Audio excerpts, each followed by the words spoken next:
Olá pessoal, nessa videoaula nós vamos reconhecer todas as estruturas de uma flor e saber diferenciá-las. Então, nessa imagem nós vemos uma flor completa, que apresenta vários verticilos. Tem a parte de sustentação, que é formada pelo pedúnculo e o receptáculo. O pedúnculo é essa haste que sustenta a flor e o receptáculo é essa porção aqui mais um pouco dilatada da onde saem as peças florais. Então, essa é a parte de sustentação, formada pelo pedúnculo e o receptáculo. A flor também apresenta essa parte chamada de sépala e essa outra maior, geralmente chamativa, colorida, em várias flores, tem-se o nome de pétala. O conjunto de sépala recebe o nome de cálice e o conjunto de pétala recebe o nome de corola. E cálice e corola formam o verticilo de proteção. Mas ao longo dos tempos, durante a evolução, esse verticilo obteve uma nova característica, que é a característica de atração de polinizadores. Sendo assim, esse verticilo ele é responsável por proteger e atrair os polinizadores para a flor.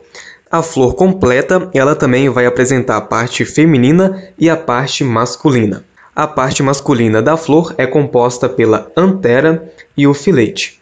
A antera é essa região aqui achatada. E se a gente fizer um corte transversal nela, é possível observar vários grãos de pólen dentro dos sacos polínicos e eles representam os gametas masculinos da flor. E essa parte aqui é denominada filete. Esse tubo chama filete. Então, a antera e o filete vão formar o estame, e o conjunto de estame tem-se o nome de androceu.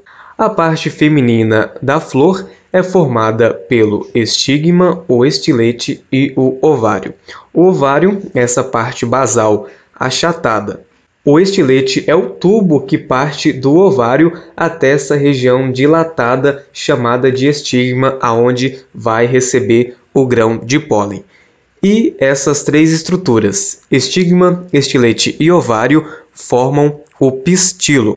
O pistilo, portanto, é essa estrutura em forma de vaso, formada pelo ovário, o estilete e o estigma. E o conjunto de órgãos femininos da flor é chamado de gineceu, que por sua vez é o conjunto de carpelos. Parece que ficou um pouco confuso, não é? Mas eu vou explicar na sequência do vídeo a diferença entre pistilo e carpelo e você vai ficar craque para diferenciar os dois. Pessoal, nós vamos então analisar essa imagem da evolução dos carpelos. Os carpelos são folhas modificadas em que se formam os gametas femininos da flor. Vamos analisar, portanto, essa imagem. Nós temos aqui uma folha modificada. Essa folha modificada que tem na sua margem os esporângios. E a partir do momento em que essa folha vai se fundindo, vai se unindo, vai formando os carpelos. E nesse exemplo, formou um gineceu com apenas um carpelo. Então, nessa primeira parte aqui do exemplo dessa imagem, tem-se um gineceu unicarpelar porque é formado apenas por um carpelo, que é a folha modificada contendo o gameta feminino da flor. E também pode haver a junção de vários carpelos, como nesse exemplo aqui. Juntaram-se 3 carpelos para formar um gineceu tricarpelar. Então, resumindo toda essa imagem, os carpelos são folhas modificadas em que se formam os gametas femininos da flor. A folha modificada vai se fechando, vai se fundindo e formam os carpelos. Nesse exemplo, tem-se um gineceu com apenas um carpelo, denominado gineceu unicarpelar, e também nesse exemplo, os carpelos podem fundir uns aos outros, formando um gineceu com vários carpelos. E nesse exemplo é um gineceu com 3, um gineceu tricarpelar. O pistilo é uma estrutura em forma de vaso formado por um ou mais carpelos. Então, nessa imagem é possível nós observarmos o pistilo, que ele é composto pelo ovário, que é essa porção basal dilatada, na onde que vai ter o óvulo. Então, dentro do ovário vai estar presente o óvulo dessa flor. O pistilo é formado também por essa região aqui, o tubo, nessa região alongada, que é chamada de estilete, e o estigma, essa parte aqui no ápice do estilete, formando essa estrutura achatada, que é o local onde vai receber o grão de pólen. Então, o pistilo é formado pelo estigma, o estilete e o ovário, formando essa estrutura em forma de vaso. Então, agora nós vamos diferenciar um gineceu unicarpelar, dialicarpelar e gamocarpelar. O gineceu unicarpelar é quando apresenta apenas um carpelo, formando somente um pistilo, como nesse exemplo que eu circulei. O exemplo de planta que tem essa conformidade de gineceu é a xique-xique.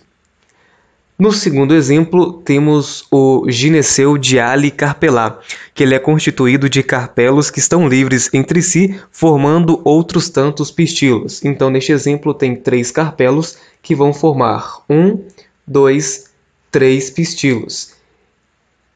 Então, esse é o exemplo de gineceu dialicarpelar, no qual os carpelos estão livres entre si, formando tantos outros pistilos. Um exemplo de planta que tem o seu gineceu dialicarpelar é o calanchoe.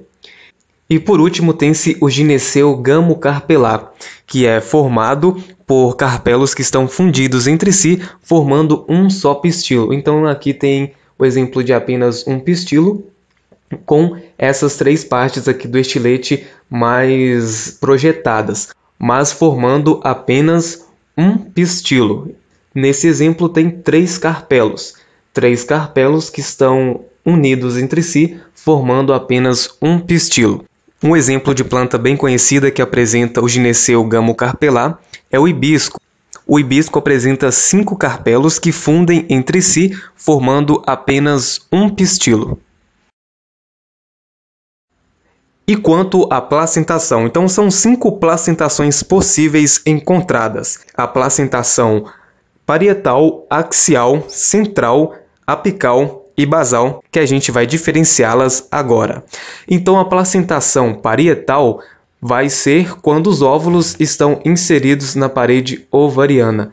Então, quando há inserção dos óvulos na parede ovariana, tem-se o nome de placentação parietal, representados aqui pela letra A e pela letra B.